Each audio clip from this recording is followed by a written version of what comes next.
Hello and welcome to podcast number 16. Salmon, we've gone on a really, really long break. The Electric Honk podcast number 16. We are a bit rusty. We are.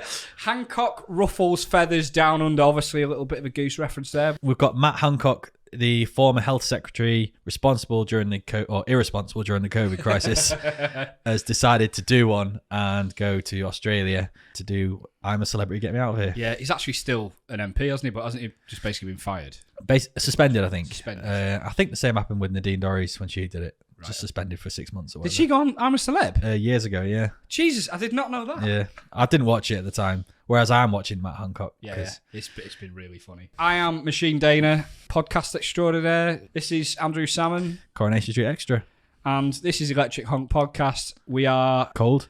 We are cold because we're in a we're in a new podcast new studio. Room. Yeah, and we should probably mention we've been working hard getting this all live. And if you're listening to this on audio only, it's worth going on YouTube and having a little look because our studio is looking nice. I should say this is going out live on Twitch every 2 weeks. Today is Thursday, the 11th of November. 10th, isn't it? 10th. Thursday, the 10th of November, 2022. We put this live on Twitch. It'll go out on YouTube. It'll go out on Spotify, Amazon, Audible, Deezer, all the iTunes. All the best ones, All the best ones, yeah. All of our army of listeners on Amazon Music as well. Absolutely. Welcome back to them. We've been getting solid listeners on the platforms, actually. It's been going well up until the fact that we stopped for 3 months. Well, yeah, we did stop for 3 months, and quite a lot's happened since then as well. Yes. A lot of stuff, a lot of content was provided in a time when we were not recording.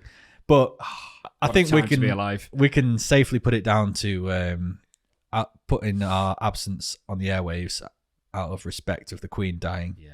You know, it didn't feel right to record our silly nonsense. Yeah, I think she would have wanted at least 3 months for us to take time out. She may have actually formally requested it, but I don't know if the message was ever time, received. I can't keep a straight face. So, yeah, the Queen has sadly passed away. King Charles is in charge. He is. Did you see him when he had to sign that paperwork? Yeah, and he was like, "Get away from me, you poor bastard." Yeah. I'm far too important to move that from one end of the table to the other end. Yeah. And then also when Liz Truss walked in, he was like, oh dear. Back again. Yeah. Boris is the PM when we last recorded. Yes. We knew he was due to leave, of course. And we Pretty obvious. Declared that surely it's not going to be Liz Truss because that would be a disaster. Liz Truss eventually got the job somehow. We are the prediction specialists. It was a disaster, and now we've got Rishi Sunak in charge, who seemed like he was going to get it when Liz Truss did get it first time around. But he wormed his way in eventually. Twitter has been taken over by Elon Musk, which has brought a whirlwind of hype around it and lots to discuss around that. Just before our last podcast, I was training to do a bike ride from London to Paris to raise money for Parkinson's with my friend Clive and two of his other friends, Steve and Jess. Really nice group. Very of you. Yeah, really great group to cycle along with. Had a great time. I can't remember if it was on the first day or the last day. Steve produced all these T-shirts for us, which says "Riding with Clive," and if you can see it on the camera there, they're beautiful T-shirts. I still wear mine regularly at home. And Clive is from a place in Kent called Hythe, so we came up with Clive from Hythe. Riding with Clive from Hythe. And in one of my entrepreneurial mind zone moments, mind palace, I came up with some good business ideas for more Riding with Clive sort of breakout franchise, different business ideas. So I'll run through them. You do whilst you was riding along. You were going through these. Right? No, this is at home. I was in. It was like a discussion that he was having whilst you was. No, well, I know Clive listens to this, so I'd be interested to know if he wants to venture out into some of these proposals. Right. As an investor. Dragon's Den style. Right, okay. I'll be Duncan Bannatyne then. But you're going off the name only, so you have to use your imagination as to what the business might be. Okay. So, Riding with Clive from Hythe. There we are. Cheers. Riding with Clive from Hythe. Is that the... That's where it all started. So that, that could be going on bike rides with Clive from Hythe. I'm in, because it rhymes. Great. It sounds like a A porn film. Yeah, that's where we could branch out into. That's where the real money's made. Yeah. Build a beehive with Clive from Hythe. That sounds a lot less like a porn film. Build a beehive. Yeah, all right. No, that's a niche. That. Yeah. Drink and drive with Clive from Hythe. I can't condone that, especially that we're touting for sponsorships. Yeah, that's on the true. podcast. Yeah. No, I'm out. Dodge, duck and dive with Clive from Hythe. Oh yeah, definitely. Yeah, that's in. Sounds like he's going to make a few quid. How to skive with Clive from Hythe. How are you keeping a straight face while saying this? I need your money. All right. I'm down. Yeah. Learn how to archive with Clive from Hythe. No, not really into that. Boring. Turning 45 with Clive from Hythe. In a few years, yeah. There's only 2 more. Eating sour cream and chive with Clive from Hythe. I'll invest in that. This is so far turning out really well. And finally, staying alive with Clive from Hythe. I fucking hate the Bee Gees. I'm out. Oh, mate, you were an idiot. There we are. There's the business ideas done. Right, okay, so you've been coming up with business ideas. We had a baby. I think we covered this on 1 or 2 podcasts. Not me and you. Not you and I, no, me and my wife. Oh, she's right, called okay. Evie. Yeah. She's going really well. She's growing up very fast. And she already seems nearly as like tall as me. Well, I'm not very tall to be fair. Hard, is it? Yeah. Quit my job as well, so I'm working my notice. So for the next 3 months, I'll be doing that. And So hopefully you are getting bit a more professional podcaster at the back. I minute. will be, technically, yeah. And what else have we been doing? I've been getting a little bit more back into crypto. Yeah. This normally happens when I quit a job. Yeah. Because crypto obviously pays the bills then, even though it doesn't. Yeah. So I've been getting back into crypto, but there was a huge crash yesterday. Funnily enough, just like a month or 2 after I get back into it, it crashes. Oh, nice. Because Okay. That's, always That's nice, the way isn't it goes, yeah. But yeah, there was a big crash because the FTX exchange, which is the number 2 exchange, basically they've been spending customers' monies. They've been investing it, spending it, leveraging it, all sorts. And what's happened is the number 1 exchange has called them out on it, and basically they've ended up sinking them. Wow. So the number 1 exchange in crypto, Binance, has taken out FTX. I nearly called it casino then. Freudian slip. And that was all happening yesterday. And Bitcoin dropped like 25% down to like $15,000, which is the lowest it's been for 2 years. And is that a smart move from Binance to call out a competitor? Yes and no, because it sent the whole industry into a bit of a downward spiral, so that's bad. But Yeah. it has basically taken out their number 2. Yeah. But FTX were lobbying against Binance Right. because of competition law and stuff like that. So they kind of asked for it a little bit Yeah. to be scrutinised. And they were also sitting in front of senators and like lawmakers talking about how companies like that need to be responsible with customers' money.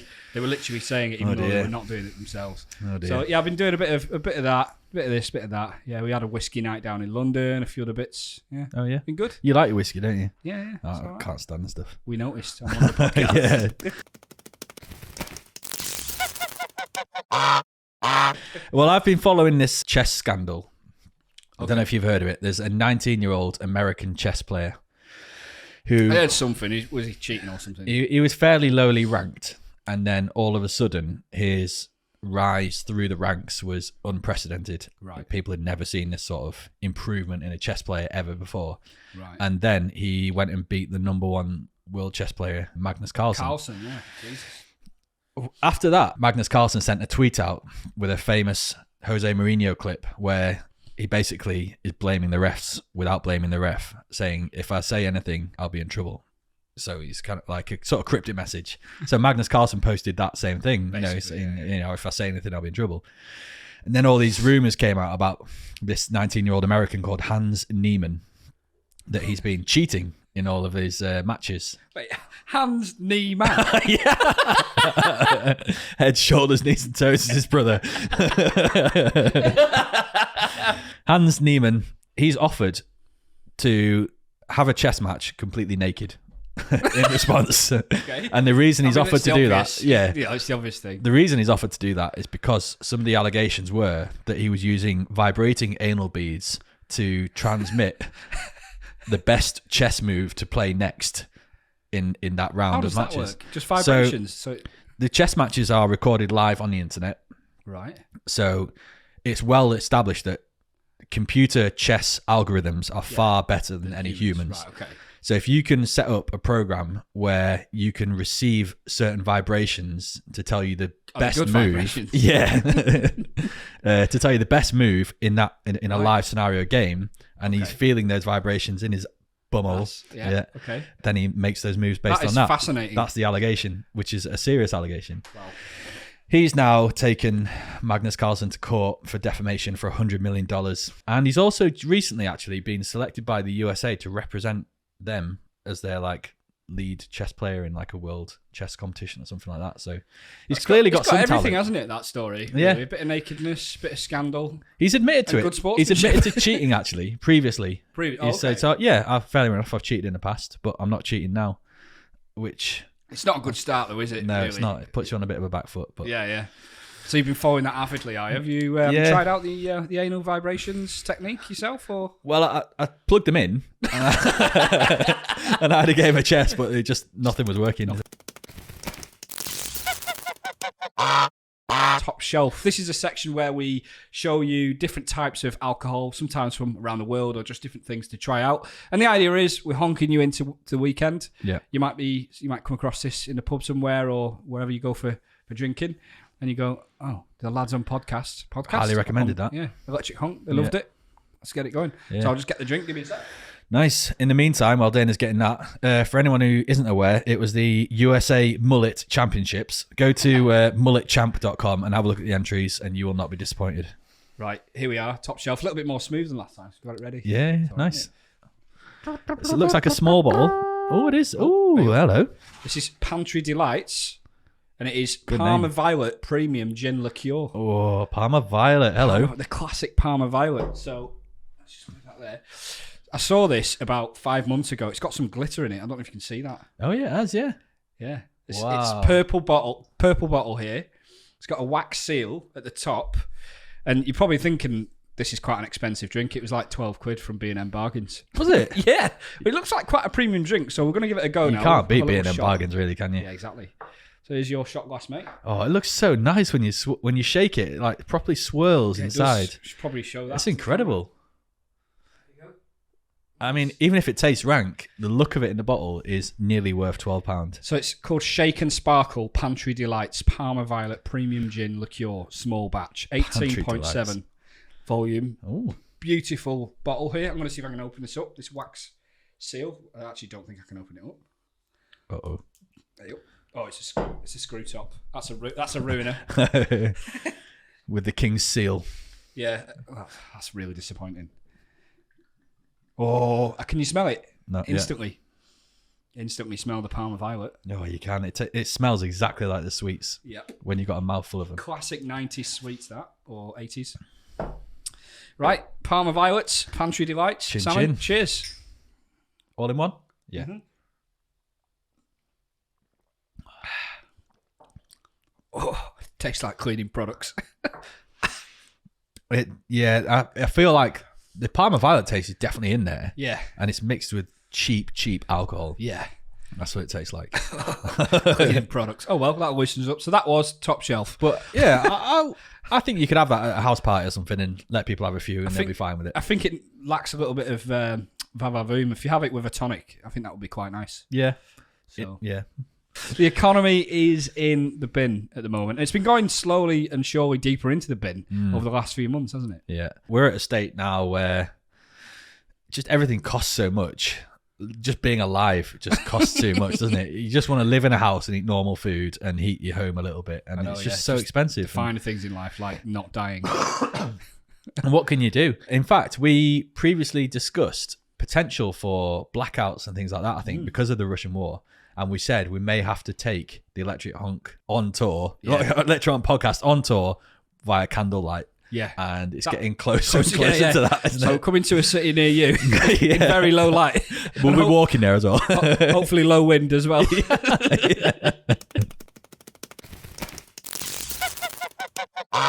A few days ago, Facebook announced 11,000 people. 10% of their workforce. Yeah, I was going to say, isn't their workforce less than 100,000? Yeah, I think it's about, well, it is now, yeah.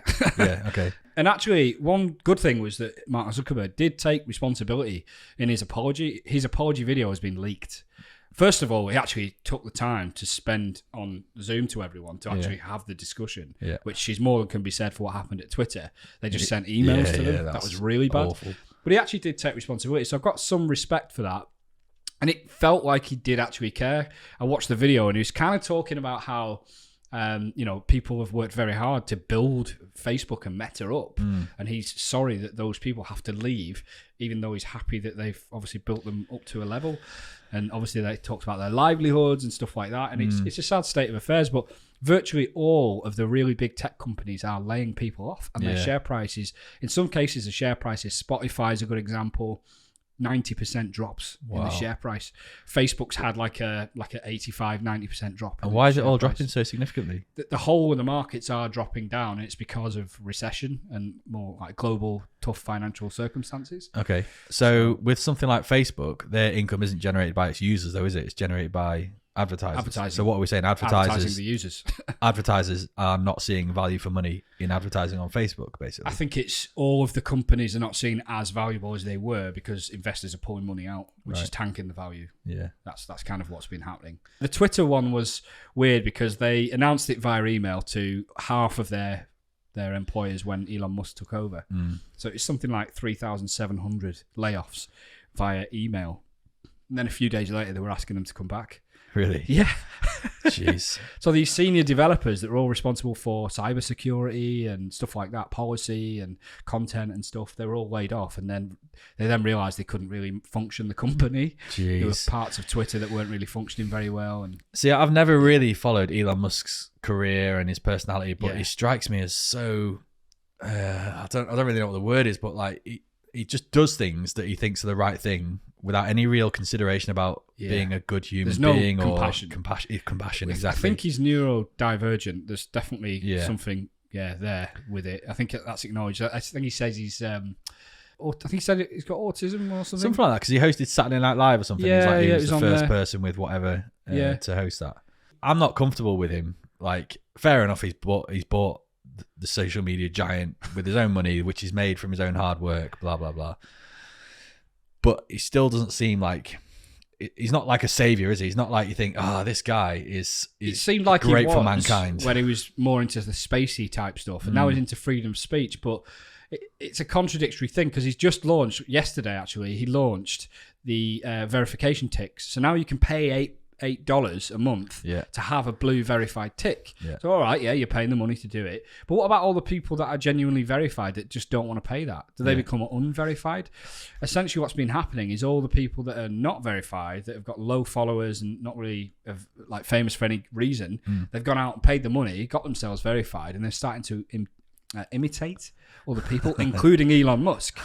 Now, obviously, because they've got the blue check mark, it looks like it's legitimate. Yeah.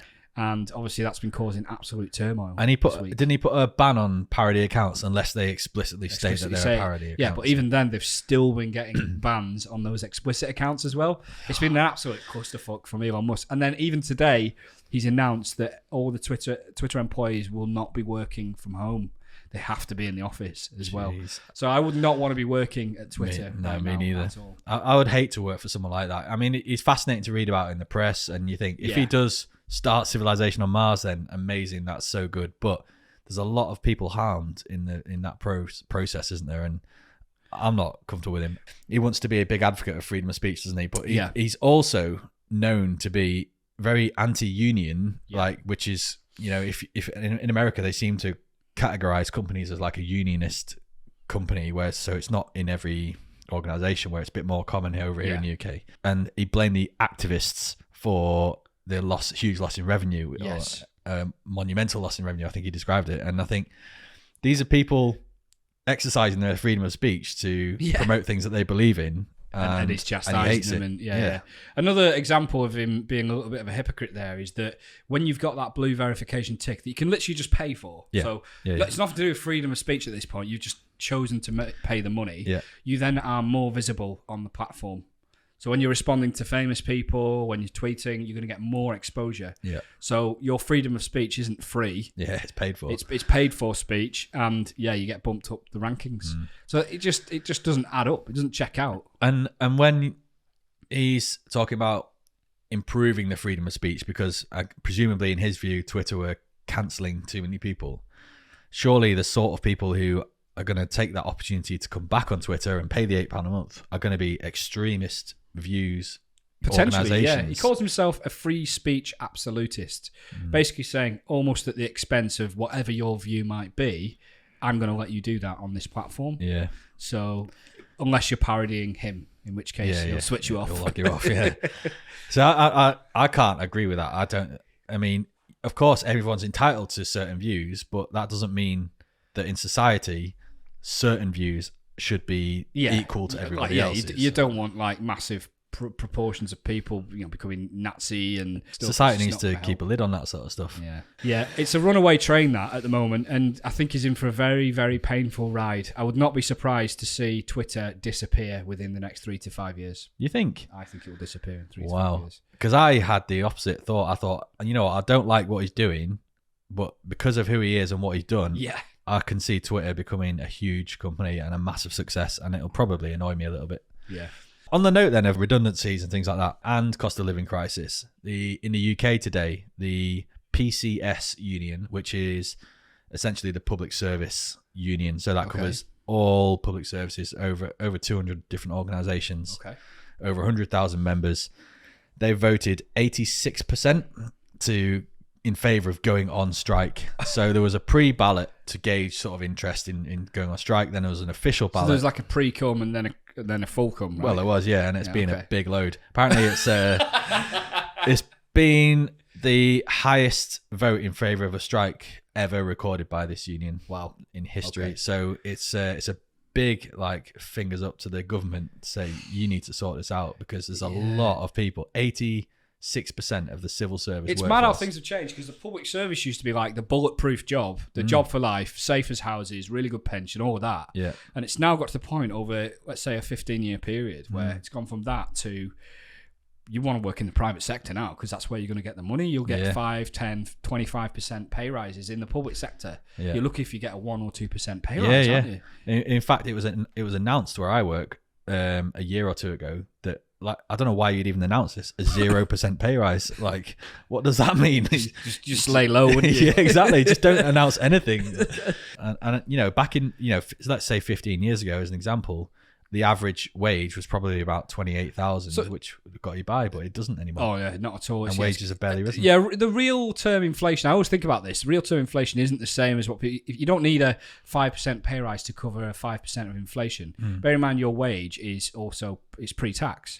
So after tax, you're already cut down by a certain amount there. And also what they advertise as being the inflation is not really that accurate. You're not paying 3, 4, 10% more on your fuel. It's 50% more on your fuel that you're paying. You're not paying like a couple of percent more on your food. It's 20, 30, 40% more on your food. So I don't know how they're coming up with a figure every month of like a few extra percent, 10%. No, I don't know either. It doesn't make any sense at all. What does a civil service strike look like, Sam? And what will you be doing on that strike? Well, historically, when there's been strikes, I was working in Kent at the time, which is it's one of the least likely places to have active unions and strikes. So I've not experienced one myself. But is that why you moved away? Yeah, I went up north to join a union, get on bloody strike. So I think it essentially means you're putting down tools. You're saying, my worth, my value to the organisation is more than what you're giving me.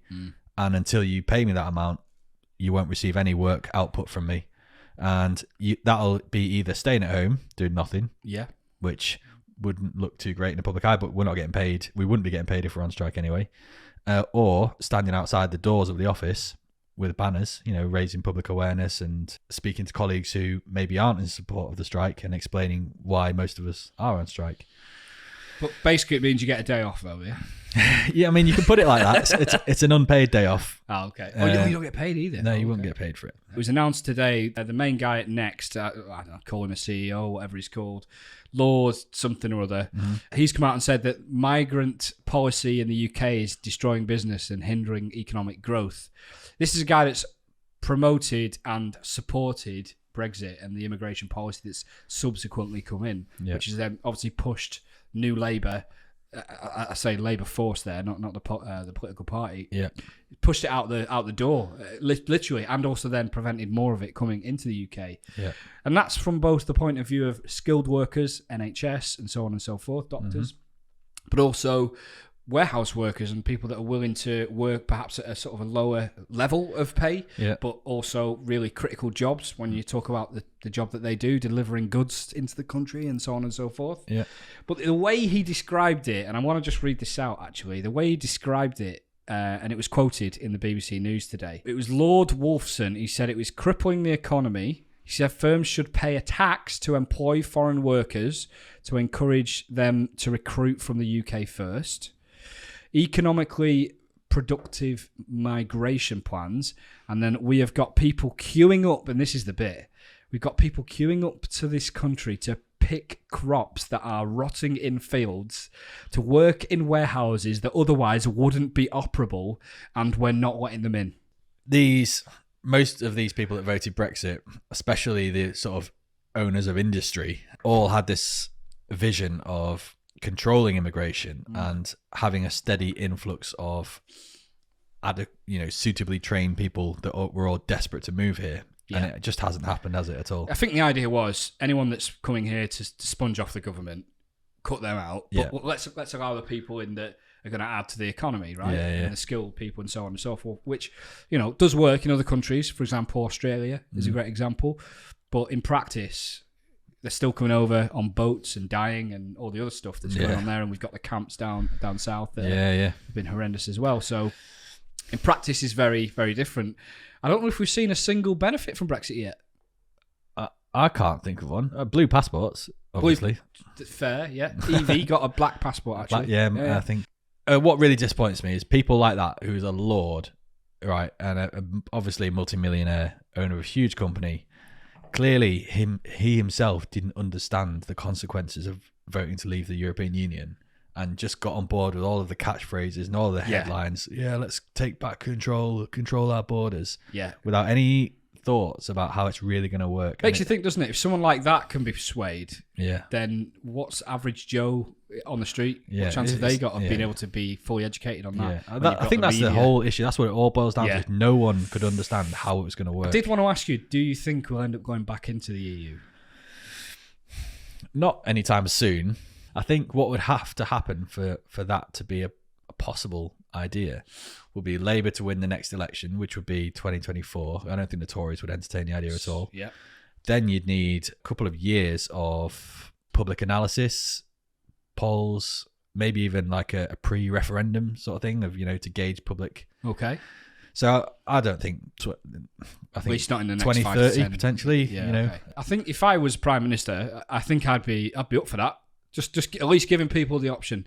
Now that you've seen it not really work out how they said it would work out, why don't we give it another go?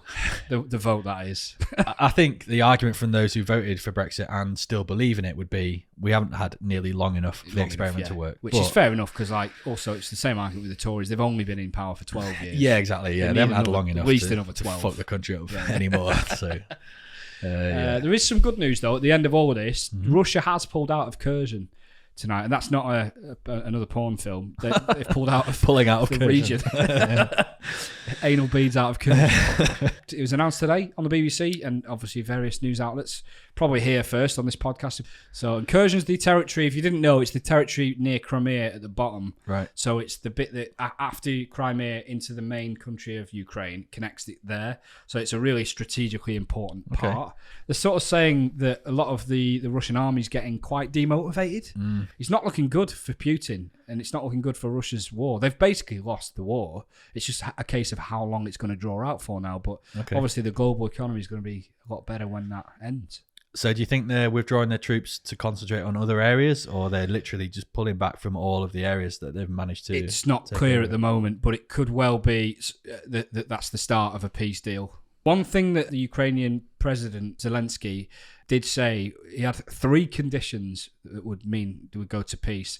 I think one of them was they'd have to revert the territory exactly back to what it was in 2014, before they took Crimea. I can't remember what the other one was. Oh, it might have been funding them for what they've lost. So giving them money, basically, and helping them rebuild. And then the third one was that they need a change of leader. Now, he's now changed his stance. They don't want a change of leader anymore. So it's like he's softened his stance to say, okay, if Putin stays in charge, but those other 2 conditions are met, the war can end. So if that ends and the COVID restrictions era appears to have ended, is there anything stopping capitalist Western countries from returning to the glory days? If the economy is looking bright and all of these industries are on strike, and you could forecast that the economy is going to improve drastically over the next 2 years, why not give everyone a pay rise? Why not raise the morale of the whole country, put some money back in everyone's purses and get them out spending money again in businesses? Yeah, but they're also very good at suppressing that, aren't they? The government are like, okay, yeah, but the wage rises are contributing to economic inflation. So that made me laugh, because then they say, and if you don't like your job, go out and get a better paid job. Well, you've just told us that higher wages increase inflation, so what do you want us to do?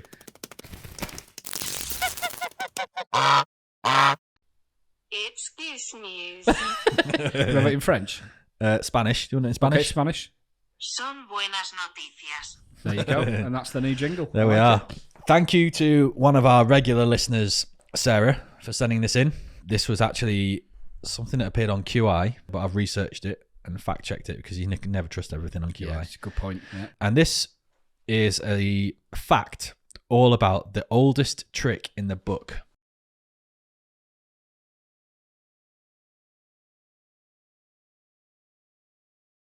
You might think that the oldest trick in the book is just a saying, but actually, if you include papyrus, it's like old-fashioned paper. I thought he was talking about the font, the avatar font. Papyrus. If you include papyrus as paper, as to be a book, then there actually is it written down the oldest trick in the book, which dates back to Egyptian times. Wow.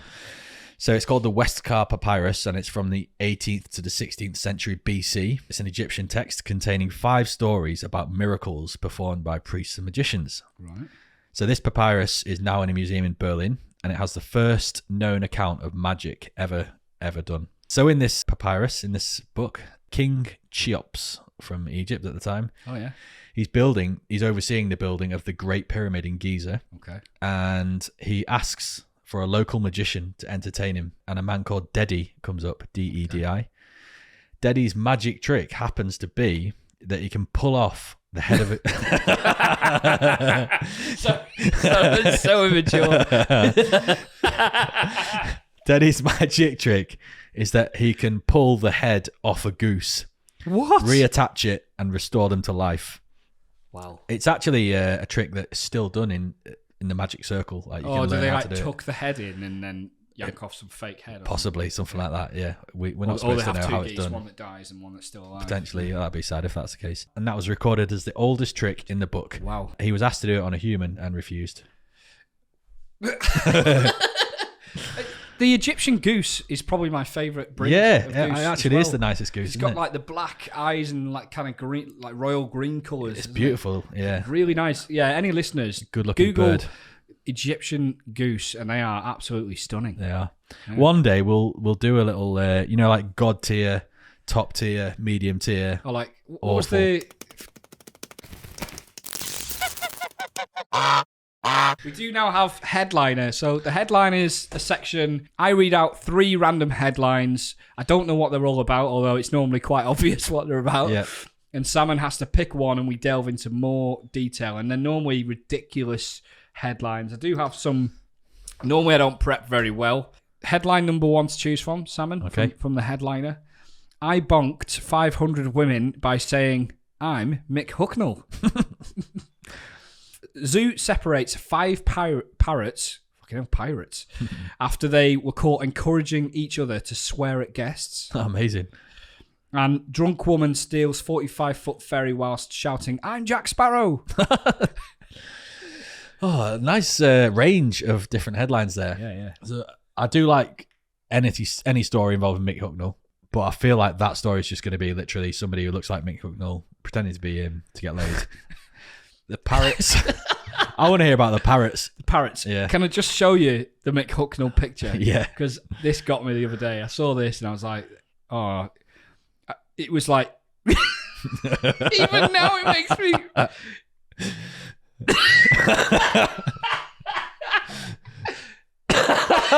It's like something out of Bo Selector, isn't it? Oh my word, look at that nose. What a guy. Anyway, we're not getting into that one. No, so you parrots. chose zoo separates 5 parrots after birds were caught encouraging each other to swear at guests. Some visitors found it funny, but with kids visiting at weekends, we decided to move them, a Lincolnshire Wildlife Centre staffer said. The zoo parrot's potty mouth got them relocated. At the British Zoo Lincolnshire Wildlife Centre, keeping some of the birds' residents' vocabulary to a G-rated language was proving challenging, and the park employees had to go as far as sending 5 African grey parrots to squash the swearing. Right, get the Africans in. They're swearing too much. According to the Associate Press, Billy, Eric, Tyson, Jade and Elsie, who all were welcomed to the park in August, were removed from each other's presences since they were encouraging each other to curse and rally in expletive-filled rants together. I'll round it up here with a quote. "We are quite used to parrots swearing, but we've never had 5 at the same time." Steve Nichols, the zoo's chief executive, told the outlet, "Most parrots calm up outside, but for some reason, these 5 have relished it."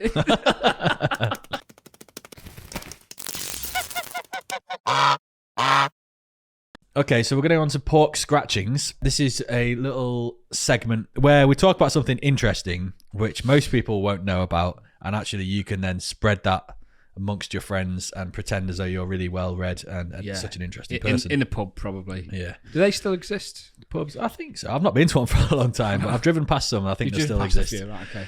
This is politics themed. In the age of right-wing politics and capitalist politics taking over, I thought I would provide an example of when left-wing socialists took over and explain what happened and how it went wrong. So we're going to go to Chile. Salvador, it's spelled Allende, but it's pronounced Allende because he's Spanish or South American. Salvador Allende is a left-wing socialist politician who won the 1970 election in Chile. Immediately went about implementing his program called the Chilean Path to Socialism. In the build-up to that election, the US government had spent $10 million in a campaign to prevent Allende becoming president, right? Which ultimately failed. So Allende's first goal was to take back ownership of Chile's copper mines and copper industry by nationalizing everything. So until this point, Chile had a huge copper industry. They had the biggest copper mine in the world, and 2 American companies had been making hundreds of millions of dollars of profit from mining from these Chilean copper mines. So the idea was that Chile use its own natural resources to make profit for the Chilean people, improve their salaries, improve public spending, and redistribute wealth among Chile's population. Okay, sounds very similar to the rail network in the UK right now. Well, it sounds familiar to Jeremy Corbyn's plans of renationalising a lot of things. So the result of that was that millions of Chileans were able to feed and clothe themselves. At this time, they were a bit of a third world country. So feed and clothe themselves better than ever. Government's food program helped all malnourished children and pregnant women, and as a result, the amount of malnourished children under the age of 6 fell by 17%. So It's all going pretty well so far. The healthcare industry was nationalised. The education system was nationalised. Free milk was given for all children, which doesn't sound like much, but if you're living in a third world country, that's a lot of nutrition for poor families. Education, healthcare, yeah. And all of a sudden, all the poorest families in Chile all have access to equal healthcare and education. And the US government are furious about this. It was Richard Nixon in charge. So he ordered the US CIA to make Chile's economy scream and unseat Allende. So Chile, they looked at something called cybernetics, and they had a project called CyberSyn, and they employed a British guy to oversee this whole project. Every factory was fitted with this sort of fax machine sort of thing that were connected via phone lines that all linked back to a central government office. And all of these machines harvested data about the factory, how much materials were left, how many workers were present, how much the factory needs to produce and stuff like that. And like I say, it's connected to the government office, and it's basically an early version of the internet. And they had this central operations room. Can I just check at this point? This is all facts. They know this because this sounds so crazy. It sounds like a movie. It's all a lot of freedom of information requests went out. So you are talking facts here. It's all genuine. Okay. So they had this central operations room where civil servants operated, and it was a very futuristic round room surrounded by screens with all of these machines from the factories sending in all this data. And the staff in this room had to make sure that all of the factories were running at optimal measures and that they never ran out of resources and that all the staff were present, etc. All that. They also had a separate machine that did simulations on the Chilean economy based on what decisions they were going to take. Wow. So they could actually decide which actions would sort of like best an early suit. AI almost. It's incredible, yeah. And the final thing to add as well is they also had a plan for every house in Chile to have 2 buttons in their house, one with a smiley face, one with a sad face, and every day citizens would have to say whether they were happy or sad, and that would then feed back into the government and decide what policies they need to change. And unfortunately, Allende, who was in charge from 1970, he was found dead on September the 11th in 1973, just 3 years. So he'd achieved a lot in those 3 years, but the Americans were desperate to get him out. So the Americans have gone in really hard on Chile and actually placed an embargo on all Chilean copper, on all the exports or imports to America, which had a huge effect on Chilean exports and their income, and inflation started to rise and things started to go a bit pear-shaped. Down again. And the CIA funded and backed a military coup led by somebody you may have heard of called General Pinochet, who was like a fascist dictator. Pinochet's rule was basically a military exercise in rounding up and imprisoning over 100,000 people, all left-wing activists, socialists, journalists, political critics, and executing thousands of innocent people. So that was like a horrific time for Chilean citizens, but for the Americans, it meant that they could get all of their private industry back. One interesting thing that Pinochet did under the instructions of the Americans was to order the burning of all copies of a book called How to Read Donald Duck.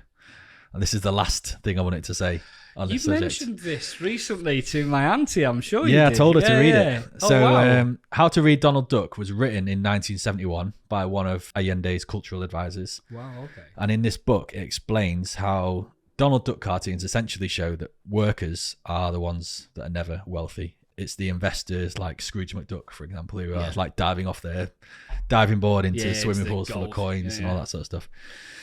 And what they said was these sort of cartoons, specifically Donald Duck, but also general Western media, are setting expectations for ordinary workers that they don't deserve to be the wealthy ones and to know their place in society, essentially. And they argued that the minds have been colonized. So not only was Chile as a country physically colonized by the Americans, but also the minds of the population are being colonized, and explained how consent had been sneakily manufactured into the minds of the working class to be content with just being poorly paid workers. Wow. So I just thought that was an interesting take on how socialism was democratically voted into a country. USA started to yield benefit to it, and USA used their power and influence to bring it down. Bring back capitalism. And bring back capitalism to the country. I think there's a lot of similarities in that with regards to what happened when Jeremy Corbyn campaigned to be the Labour leader and then the country's Prime Minister.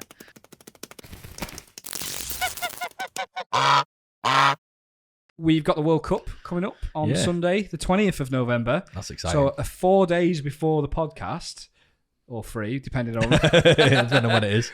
Qatar will play Ecuador. Ecuador in the first game, yeah. Ecuador. Imagine if that was their national anthem. God, they would never lose a game, would they? Because it'd be so hyped up. Yeah. Absolute adrenaline fest. The obvious elephant in the room is human rights of Qatar and so on and so forth. I didn't realise until you told me the other day that more than 1,000 people had died making the stadium. Or it's stadium or stadiums? Stadiums, I think.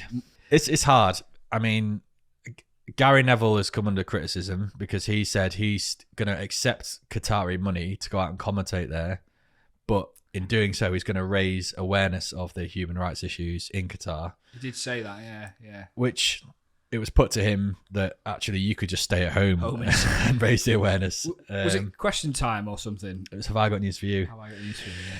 I think on one aspect of it, the World Cup being in Qatar has raised the awareness of the human rights issues there itself, because we weren't talking about Qatari human rights records. But apparently, I heard, and I can't remember where I heard it to go and check, but there was something about the Qatari government have spent more money on, or donated more money to British MPs in the build up to the World Cup than in any previous World Cup. Yeah. So I heard that. The MPs are clearly getting a lot of like backhanders, free tickets, flights, all this stuff. And they're also, as well, I heard, picking out random fans and offering them free flights, free 5-star accommodation, free match tickets, etc., free food, and also pre-charged credit cards to pay for all of their drinks and food in return for writing promising or reviews. Yeah, glowing reviews all over the internet. So it's just like they're trying to like ingrain it and let it go viral from people's experience. Wow, that's mental. I honestly, I'm considering not really watching the World Cup because of this. Yeah. And I hate to be that guy that's like, oh, human rights, but it just takes the edge off. The entertainment's not really there. And Sepp Blatter, who was the guy that's essentially sanctioned it, he basically made the decision for it to be at Qatar because he had him and his influencers had the votes that swayed it from going to America, instead going to Qatar in whenever it was 2010 or something like that when the decision was made, which is weird in itself because the decisions are made like 12 years in advance, aren't they? It's crazy.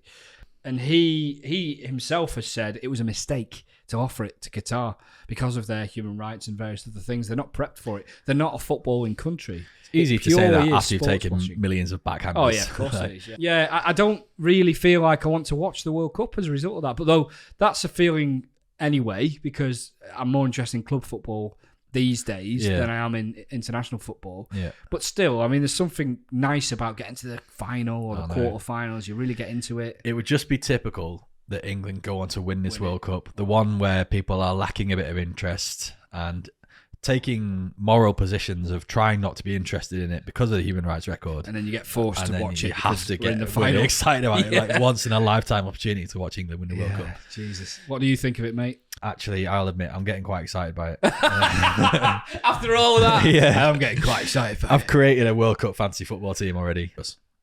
And that's this trend of goalkeepers passing the ball out from the back. Remember in the old days, you'd be like, just boot it to the big man up front. Absolutely. And then people like Pep Guardiola came along and taught everyone to pass the ball out from the back. Mate, these Twitter, Tinder fucking tweenies, right? They don't know about like, just pass it forward, always throw it forward, always kick it up the field, go in hard. Exactly, yeah. You're less than 6 foot tall, you're not getting in the team. Exactly, yeah. They don't know the button. So, one of my favourite things about lower league football, where they still do hoof it, is when the goalkeeper's taking a goal kick and then they go, whoa, you shit bastard. I love it.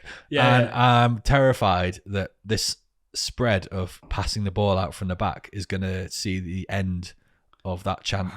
That would be a sad day. A moment of silence. So we need to start a campaign for booting it from the back. Boot it from the back. Yeah.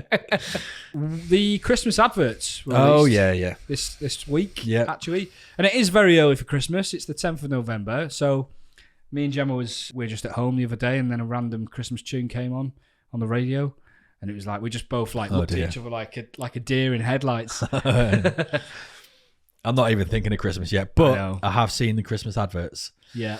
So I showed you all of the Christmas adverts from all of the different supermarkets. Yeah. And we won't go into the detail of them all, but it'd be quite interesting for the listeners to understand a little bit about some of them and get a quick take. Now, I've got my take on a few. Yeah. And then I want to ask you what your favourite and your worst are, because there's a real mixed bag of Christmas adverts. Yeah. The Christmas adverts from the supermarkets are normally emotional, like they bring a real tear to your eye, they make you feel proud to be, family and Christmas and all that. Yeah. It's a bit different this year, isn't it? Yeah, I think you've got to put yourself in the room of the people coming up with the ideas and question how they reached that conclusion. Like in The Apprentice, when they've got like half an hour or an hour with a designer to come up with an advert or something, and you watch it back, you think that is horrific. I think this is a bit like that, but they've clearly had longer to make it look less horrific. The idea has been shit. Yeah, they've persisted with it. It's been great. yeah, Yeah. exactly.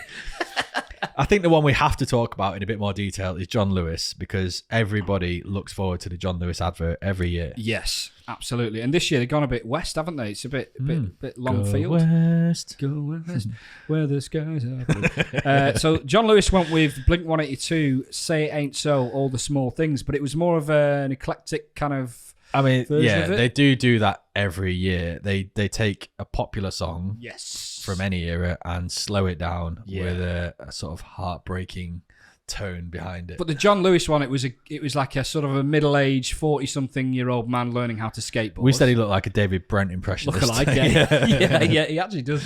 And he's getting frustrated, but it's a typical montage, gets better at skateboarding. Yeah. And then all of a sudden it's near Christmas and someone knocks at the door and there's like a caregiver who's handing over sort of a young child called Ellie. Yeah. And he brings her in and he sort of shows her that he's got a broken arm on a skateboard and it's all about raising awareness for foster parents and the problem with that side of things in the UK. So really interesting that they've done that this year. I liked the sentiment of the advert, but it annoyed me because they could have done that in June and there's no Christmas element to it at all. That has been one of the big criticisms, that it's not very Christmassy. I mean, it's not remotely Christmassy. It's got nothing to do with Christmas. It's literally an advert to say we're helping foster parents. You prefer a dog on a trampoline, do you? I don't know. Oh, Father Christmas, put him in somewhere or something, or a reindeer. But I mean, I like the sentiment behind it. I don't know why they have to use their Christmas most watched. I think I agree with you. It choked me up a little bit. I was a bit upset by it. Yeah. In a good way. I was like, that's a really good that they're raising awareness for that. And John Lewis, by the way, have been one of the companies that have really supported the staff through the cost of living crisis. They've been one of the standard bearers for not being greedy, basically. Yeah. So that's been really good. So it doesn't surprise me that they've released an advert like that. But I agree, it's not very Christmassy at all. I think you're being kind. Yeah, exactly. Yeah, it's just not Christmassy, but it's a nice message. But they could have done that any time in the year, and it would have been a nice advert to watch. Yeah, I agree. The Tesco one, joy shortage, they're saying about God. That was really bad. They turn a Christmas party, as in actually having a Christmas party, into a political thing. We are the Christmas party. That is running out of creativity. It really is. In the marketing department. Isn't it? What if we well, there's a lot of politics going on at the moment, so why don't we just try and spit? No one's going to relate to that, and it's so tenuous when you watch it. They're talking about having a referendum on what is the best film. Is it Love Actually or is it something else? So cringe. Awful advert. Yeah, that's definitely not up there. As the Buddy the Elf, really good editing. Amazing editing, yeah. Like to actually cut scenes Will Ferrell of just Will Ferrell as Elf into the supermarket, looking for a job and doing all the decorating. I thought that was quite creative. Yeah, but didn't get me excited for Christmas. Not Christmassy enough for you, mate? It wasn't. Well, it's clearly Christmassy because it's many people's Christmas film of choice. Yeah.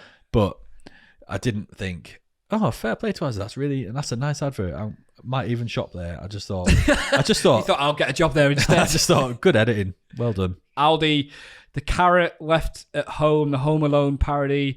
It was going so well, the animation and stuff, until there's a bit where the carrot goes into the snowman and it says, I want to be the snowman's nose. Yeah. But he's in the position of the penis. Yeah. I thought that was quite funny. But then the bit at the end where it says, sorry about Paris, but at least we got to see the Trifle Tower. Kevin the Carrot has existed in previous Christmases. Yes. And it was made me smile that actually they've associated Kevin the Carrot with Kevin from Home Alone. Yes. I thought that was a nice little move. Yeah. Waitrose was a robin flying around. Very bizarre. Before you move on from that one though, that was the one where I enjoyed the music the most. I can't remember where it goes, but I remember thinking that Waitrose it was about one. coming home or something. Yeah, it was a nice song. It was. I might actually listen to it again. It was afterwards. custom. I think it was a custom. It's not like a Christmas song, but it felt Christmassy. It did, yeah. Yeah, and it was like a robin flying around.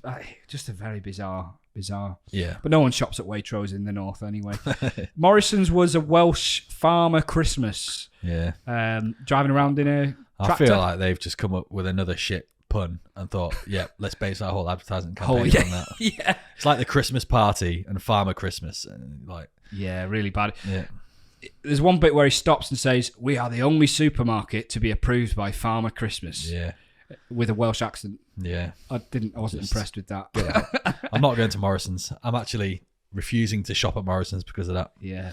Little was the little bear, which was the Christmas character that they've created, sort of appearing on adverts and starts to get famous. They didn't mean to create the little bear. Yeah. And then all of a sudden it says, but fame got to him. And, and he's on the plane and there's like strippers on the plane. When I watched that the first time, as soon as I saw it, but fame got to him. Yeah. In my head, I just saw a crackhead little bear with like dead in the bath or something like that. and then it just cut to like a semi-naked woman on a plane, and it was a little bit, obviously it was toned down because it's little. Yeah. But yeah, I thought that was a bit interesting. Didn't mind that one actually. Yeah. And the thing that made me smile at the start was the fact that Little Bear was created because the mum had shrunk the jumper in the wash. Yes. And it would only fit the teddy bear now. That's the only, way they could. I'm used to getting my jumpers shrunk in the wash, so it made me smile. One thing that I did notice about that is that it went from sort of fame and fortune to let's just end this advert because we've run out of time very quickly. It lacked a real ending, didn't it? Yeah, exactly. Fame can get in the way of what really matters is what the message was, but very weird. And then the M&S one, just a choir singing. That's all I can say. I literally have nothing to say about the M&S best advert. and worst. Right, I'm going to say the best purely because I like the music and I could watch it a couple of times. Is Waitrose. The Waitrose one. Interesting. I did like the music, but I did think it was a bit bizarre. It didn't feel particularly Christmassy to me. All right, my best, I'm going to say I did like the Asda one with Will Ferrell. Mm-hmm. It felt Christmassy. It reminds you of better times. Yeah. Okay. Worst. I don't know whether to go for like the worst in like what a horrific execution of an advert or the John Lewis one because it just wasn't Christmas. But I think I'm going to go for Morrison's Farmer Christmas, but it's very close with the Tesco one. I mean, the M&S one with the choir was just noise. That's so forgettable, isn't it? It really is, yeah. Whereas That's my worst by a mile. I think for me, the worst one, it stands out for being awful, whereas the M&S one is just like, oh yeah, I forgot that even was on telly. Okay. You know? Well, we've been, Machine Daena, Andrew Salmon. Yeah. Coronation Street Extra.